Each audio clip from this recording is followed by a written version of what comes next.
کیا اللہ کو خواب میں دیکھا جا سکتا ہے؟ نبی صلی اللہ علیہ وسلم کا تو آتا ہے ظاہر ہے، لیکن وہ بھی میں نے سنا ہے کہ وہ صحابہ کے لیے تو بہت کلیئر کٹ تھا کہ نبی صلی اللہ علیہ وسلم کو ہی دیکھا ہے، لیکن چونکہ ہم نے تو نہیں دیکھا نبی صلی اللہ علیہ وسلم کو ریئل میں، ہم تو صرف میچ کر سکتے ہیں ان کی وہ جو ڈسکرپشن. شمائل آئے ہوئے ہیں. جی ایگزیکٹلی. تو اللہ کو کچھ لوگ کلیم کرتے ہیں جی کہ اللہ کو بھی میں نے خواب میں جو ہے وہ دیکھا ہے، میری ملاقات ہوئی، یا اللہ نے مجھے کچھ حکم دیا ہے جو پھر آگے لوگوں کو کہتے ہیں. اس میں کتنی حقیقت؟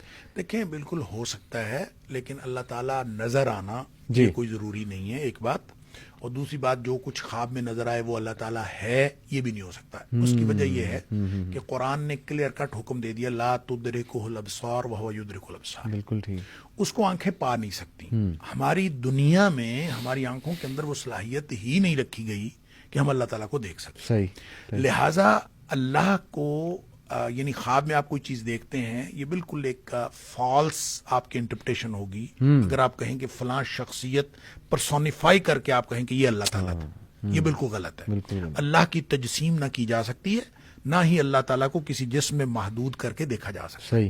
صحیح. لہٰذا آپ اگر خواب میں کوئی ایسی چیز نظر آئی ہے تو اب وہ جو انٹرپریٹیشن ہم کر رہے تھے کہ ایک خواب اس طرح کا اور ایک خواب اس طرح کا، تو رویا صالحہ ہوں گے تو کہیں بھی اللہ کی تجسیم نظر نہیں آ سکتی. بالکل ٹھیک. یہ ہمیں یقین رکھنا چاہیے، کیونکہ بنیاد قرآن ہے، خواب نہیں بنیاد. صحیح. تو قرآن نے جب یہ بات کہہ دی تو ہم خواب کو قرآن کے مطابق انٹرپریٹ کریں گے، نہ کہ قرآن کو خواب کے مطابق. لہذا خواب میں کسی شخص کو اللہ تعالیٰ جسمانی طور پر نظر آ بھی جائے تو اس کا مطلب اس نے غلط دیکھا ہے. صحیح.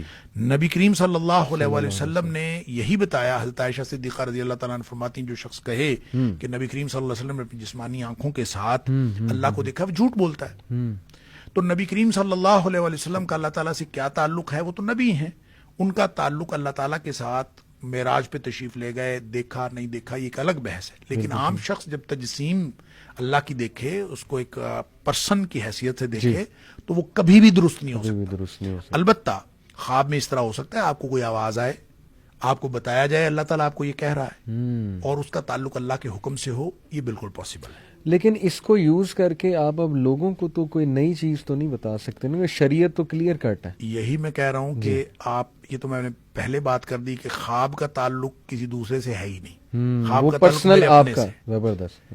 وہ میرے اپنے سے تعلق ہے. اگر اللہ تعالیٰ نے کوئی حکم مجھے خواب میں دیا بھی تو میرے لیے ہے، وہ وہی تھوڑی اب آنی ہے، وہی کا سلسلہ بند ہو گیا. صحیح بات. لہٰذا وہ جو بشرا ہے یا جو مبشرات جو نبی پاک صلی اللہ علیہ وسلم میں، وہی کا سلسلہ بند ہو گیا، نبوت ختم ہو گئی، رسالت منقطع ہو گئی، لیکن مبشرات باقی ہیں. تو مبشرات یہی ہیں کہ کسی شخص کو خواب میں اللہ تعالیٰ کی طرف سے اشارہ ہو جائے اور آپ کسی طرف، وہ اس میں آپ کے لیے رہنمائی ہے. وہ کوئی کلیکٹیو وزڈم نہیں آپ کو مل گئی کہ آپ ساری دنیا پر امپلیمنٹ کر دیں کہ اب جو مجھے خواب آ گیا. خواب تو حضرت یہ تو بالکل حدیث نفس ہو سکتا ہے. آپ شخص، آپ کی اپنی ایک ایکسپیرینس ہو سکتا ہے، اس ایکسپیرینس کا تعلق آپ کے ساتھ ہے. اگر وہ سچا اور بالکل ٹھیک خواب بھی ہو تو اس کا تعلق نہ شریعت میں تبدیلی کے ساتھ ہے، نہ دوسروں کے ضابطے کے ساتھ ہے. اس کا تعلق آپ کے اپنے ساتھ ہو سکتا ہے، اور وہ بھی اس وقت تک جب تک وہ قرآن و سنت کے خلاف نہ ہو اور وہ جو بنیادی مبادیات دین ہیں ان کے خلاف نہ ہو.